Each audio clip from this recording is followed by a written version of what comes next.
Je parlerai bien de Carnage ce mois-ci. En plus, comme j'ai un abonné qui est fan du symbiote, il y a quand même des chances qu'il partage ça sur tous les réseaux sociaux. Il va peut-être falloir que je fasse comme si c'était pas prémédité. Carnage symbiote, tu vas adorer cette vidéo. Enfin, j'espère. Salut à toutes et à tous et bienvenue pour ce nouveau coin comics où nous allons parler de Carnage, la survivante. Première aventure de Carnage suite aux événements de Secret Wars.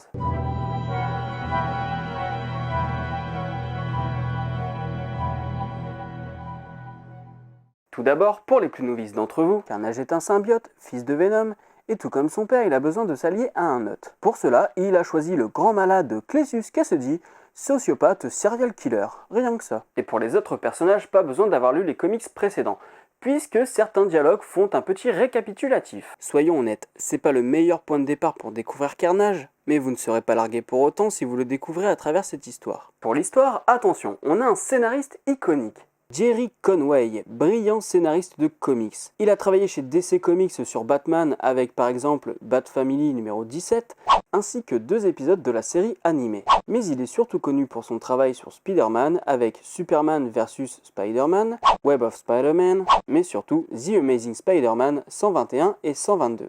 Oui, la mort de Gwen Stacy, c'est lui. Alors je propose quelques secondes d'interruption en mémoire de Gwen.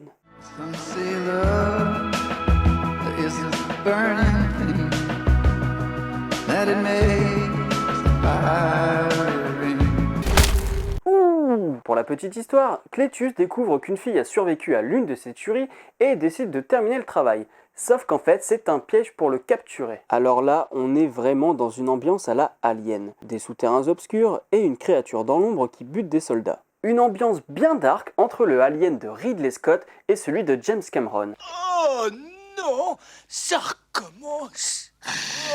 Hello my baby, hello my honey, hello my ragtime gal. Et puis il y a Manwolf. Alors j'ai découvert qui se cachait derrière ce personnage dans ce comics. Par contre, quand une personne explique comment il est devenu Manwolf, on n'a pas de petite astérix pour nous dire où retrouver cette aventure. Pourquoi dans les comics d'aujourd'hui, on a de moins en moins d'indications pour nous dire dans quel numéro retrouver telle ou telle aventure. Je vous jure que ça me saoule.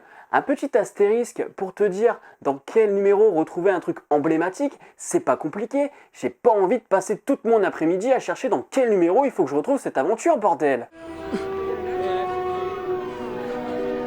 Pour ce comics, ce n'est pas grave. Si tu n'as pas lu les comics dont ils font mention, tu ne seras pas paumé. Bref, il y a des surprises au niveau des personnages et du déroulement de l'histoire. Et au dessin, on a Mike Perkins, qui a travaillé sur Green Lantern vs Alien.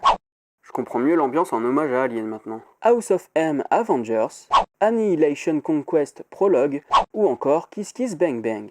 Autant vous dire qu'il y a du level. Que ce soit le travail sur les ombres, les détails, la peur sur les visages des futures victimes, ou bien Carnage. Tout simplement. Et l'ancrage sur certaines planches est juste un bonheur pour les yeux. En tout cas les miens. Bref, si tu aimes les symbiotes, si tu aimes les ambiances à la Alien, si tu aimes les rebondissements scénaristiques et le suspense, ce comic c'est fait pour toi. En plus, il est facilement accessible puisqu'il est sorti en kiosque en juin 2016 dans le Spider-Universe numéro 2. Voilà, c'est tout pour ce coin comics, j'espère vous avoir aidé dans vos choix de lecture. Quant à moi, je vous dis à la prochaine pour une nouvelle vidéo. Salut!